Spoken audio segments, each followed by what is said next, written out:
Hello everyone, আসসালামু আলাইকুম। Welcome back to my channel. আজকের এই ভিডিওতে আপনাদের সঙ্গে আমি শেয়ার করতে চলেছি সিম্পল সালোয়ার বা সিম্পল কামিজের কাটিং আপনারা কিভাবে করবেন। চেন অ্যাটাচ করার জন্য কিভাবে কামিজ কাটিং করতে হয় আমি দেখাতে চলেছি। তো সবথেকে প্রথমে লেন্থ নিয়ে নেব। লেন্থ আমার 41, 2 ইঞ্চি প্লাস করে 43 ইঞ্চি নিয়ে নেব। এরপর নিয়ে নেব পুটের মাপ। পুট ছিল আমার 15 ইঞ্চি, তাকে 2 দিয়ে ভাগ করে হচ্ছে আমার 7.5 ইঞ্চি। তো পুটকে সবসময় 2 দিয়ে ভাগ করতে হয়। এরপর নিচের মোহরাটা নিয়ে নেব। দেখুন এই দিক থেকে আমি 7.5 ইঞ্চি নিয়েছি, নিচের মোহরাটা আমি নেব 8 ইঞ্চি, যাতে বগলের টাইট না হয় সেই জন্য। এবার এই লাইনটা সোজা করে নেব। এটা হচ্ছে চেস্টের লাইন, দেখুন ভালো করে সোজা করে নিয়েছি। এরপর আমি নেব ওয়েস্ট লাইনের মাপ, যেখান থেকে কোমরের মাপটা নেব। ওখানে আমি 14 ইঞ্চি নিলাম। এটা সবার ক্ষেত্রেই পারফেক্ট 14 ইঞ্চি, যাদের হাইট খুব শর্ট তাদের 13। এরপর কোমরের মাপ নিচ্ছি। কোমরকে 4 দিয়ে ভাগ করে এসছে আমার 7.75 ইঞ্চ। এরপর 1.5 ইঞ্চি এক্সট্রা নিয়ে নিলাম। চেস্টের মাপ নেব। তো চেস্ট ছিল আমার 36 ইঞ্চি, তাকে আমি 4 দিয়ে ভাগ করে 9 ইঞ্চি নিয়ে 1.5 ইঞ্চি কাপড় এক্সট্রা নিয়ে নিয়েছি। এইটা হচ্ছে আমার উল্টো সাইড। তো এতে আমি চেন লাগাবো, আর এটা আমার ফ্রন্ট সাইড। চেন লাগানোর সময় দুটো পার্ট অবশ্যই আলাদা করবেন। এরপর ক্রচ এরিয়ার মাপ দেব। ক্রচ এরিয়া ছিল 18.5 ইঞ্চি, 1 ইঞ্চি এক্সট্রা দিয়ে দাগ দিয়ে নিয়েছি। এখান থেকে নেব হিপের মাপ। হিপ ছিল 40, 4 দিয়ে ভাগ করে 10, আর ওখানে নিয়েছি 1 ইঞ্চি এক্সট্রা। এখানে কিন্তু 1 ইঞ্চি এক্সট্রা নেবেন, 1.5 ইঞ্চি এক্সট্রা নেবেন না, তাহলে কিন্তু সাইডের কাপড় মুড়তে সমস্যা হবে। এরপর আমি সেলাই লাইনের সাথে সেলাই লাইন মিলিয়ে দিলাম, এবং সাইডে এক্সট্রা কাপড়ের সাথে যেই লাইনটা টেনেছিলাম ওই লাইনটা আমি মিলিয়ে দিলাম। বগলের কাছ থেকে 1 ইঞ্চি তুলে খুব সুন্দর করে একটা শেপ দিয়ে নিয়েছি। এরপর ভিতর থেকে 1/2 ইঞ্চি আমি দাগ দিয়ে উপরে পুট থেকে এইভাবে মিলিয়ে দাগ দিয়ে নেব। এইভাবে এটা কিন্তু কাটতে হয়, এইটা ফ্রন্টের জন্য কেটে নিতে হয়। এরপর ওপর থেকে পুটটা 1/2 ইঞ্চি ডাউন করে দিয়েছি। ঘেরের মাপ নেব। ঘেরটা আমার 21 ইঞ্চি, 10.5 ইঞ্চি নিয়ে নেব ওখান থেকে। ওর আরও 1 ইঞ্চি এক্সট্রা নিয়ে নেব, নিয়ে নিয়েছি 1 ইঞ্চি এক্সট্রা। এরপর হিপ থেকে যে ঘেরের মাপটা আছে ওই লাইনটা আমি টেনে দেব। টেনে দিয়ে এটা আমি কাটিং করে নেব পুরোটা। তো এটা আমার কাটিং করা হয়ে গেছে দেখুন। এরপর এইটা আমি আরেকটা পার্ট বিছিয়ে নিয়েছি। এটা আমি ব্যাক পার্ট কাটবো। তো এর উপরে ফ্রন্ট পার্টটা আমি রাখবো খুব ভালোভাবে। এটা হচ্ছে আমার ব্যাক পার্ট। তো এর উপরে আমি 1/2 ইঞ্চি ছেড়ে রাখবো। 1/2 ইঞ্চি কিন্তু আমি এক্সট্রা নিয়েছি, 1/2 ইঞ্চি ছেড়ে রাখবো। তো কিভাবে এই পার্টটা আপনারা ফেলবেন, হিপের মাপ অনুযায়ী ফেলতে হয় এটা আরও এক্সট্রা করে।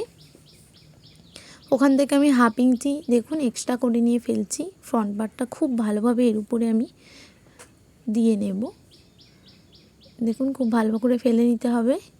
1/2 ইঞ্চি দেখুন আমার এক্সট্রা আছে, এক্সট্রা করে, কারণ ব্যাক পার্টে আমাদের চেন হয় তো অনেকটা কাপড় সেখানে আমাদের মুড়ে যায়, সেই জন্য আমাদের এক্সট্রা নিতে হবে। দেখুন এক্সট্রা নিয়ে নিয়েছি। খুব ভালো করে নিতে হবে, পুরো নিচে থেকে উপর অবধি, মানে পুট অবধি, ঘের থেকে পুট অবধি সমান। তো দেখুন এই পার্টটারও আমার কাটিং করা কিন্তু সম্পূর্ণ হয়ে গেছে। এরপর আমি ব্যাক পার্টটার গলা কেটে নেব। গলার লম্বা আছে আমার ওই 3 ইঞ্চি মতো, চওড়াটা আমি দেব 2.75 ইঞ্চ, তবেই কিন্তু গলাটা ভালো হবে, নাহলে খুব একটা খেলানো হয়ে যাবে। যারা খুব খেলানো চাইবে তাদের দেবেন। দেখুন শেপ দিয়ে নিয়েছি গোল গলার, ছোট গলা করবে পেছনে, ছোট গলা করে নিয়েছি। এরপর আমি ফ্রন্ট পার্টের যেটা আমি এক্সট্রা দাগ দিয়েছিলাম ওইটা আমি কেটে নেব। দেখুন বগলের সাইড দিয়ে এক্সট্রা কাপড়টা কিন্তু কেটে নিতে হয়, তবে কিন্তু সুন্দর আসে, আর না হলে কাপড়টা খেঁচে থাকে বা গুটিয়ে থাকে। দেখুন কেটে নিয়েছি, হয়ে গেছে। এরপর বগলের মাপটা মেপে নেব। পুরো পুট থেকে বগলের যে সেলাই লাইন আছে সেই অবধি মাপটা এইভাবে তেরচা করে মেপে নেবেন। আমার 8 ইঞ্চি এসছে। এটা কিন্তু হাতা কাটিংয়ে খুবই কাজে লাগবে। এরপর হাতার জন্য আমি কাপড় ফেলে নিয়েছি। এটা হবে পাকিস্তানি হাতা। হাতার লেন্থ হচ্ছে 19 ইঞ্চি, তাতে আমি 1.5 ইঞ্চি এক্সট্রা দেব, দিয়ে আমি ওই 20.5 মতো নিয়ে নিয়েছি। 20.5 মতো নিয়ে নিয়েছি। এরপরে আমি মোহরির মাপ নিয়ে নেব। মোহরির মাপ পাকিস্তানি হাতার ক্ষেত্রে 10 ইঞ্চিটাই পারফেক্ট হয়, মানে ঢিলাটা পড়ে থাকে আর কি। তো এখানে 10 ইঞ্চি আসছে না, ওই জন্য আমি একটু কাপড় জোর দিচ্ছি। হাতে না আসলে কিন্তু কাপড়টা জোর দেবেন আপনারা। তো দেখুন কাপড়টা, এই কাপড়টাও আমি 4 ফোল্ডে করে নিয়েছি, আর হাতার কাপড়টাও আমার 4 ফোল্ডে আছে। তো 1/2 ইঞ্চি উপরে করে রেখেছি কাপড়টা। এরপর ওপর থেকে 3 ইঞ্চি ডাউন করব, এটা সবার ক্ষেত্রেই করতে হবে। এরপর বগলে যে মাপটা নিয়েছিলাম 8 ইঞ্চি, সেই মাপটা নেব। 3 ইঞ্চির দাগটা সোজা করে নিলাম সুবিধার জন্য। 8 ইঞ্চি নিয়ে তারপর 1.5 ইঞ্চি এক্সট্রা নিয়েছি, ওপর থেকে 2.5 ইঞ্চিতে দাগ দিয়ে এইভাবে শেপ দিয়ে নিয়েছি। দেখুন, যারা নতুন আছেন তাদের শেপ দিতে একটু অসুবিধা হবে। তারপরে তালপাটেরও শেপ দিয়ে নিয়েছি 1/2 ইঞ্চি এক্সট্রা, মানে নিচের দিকে দিয়ে।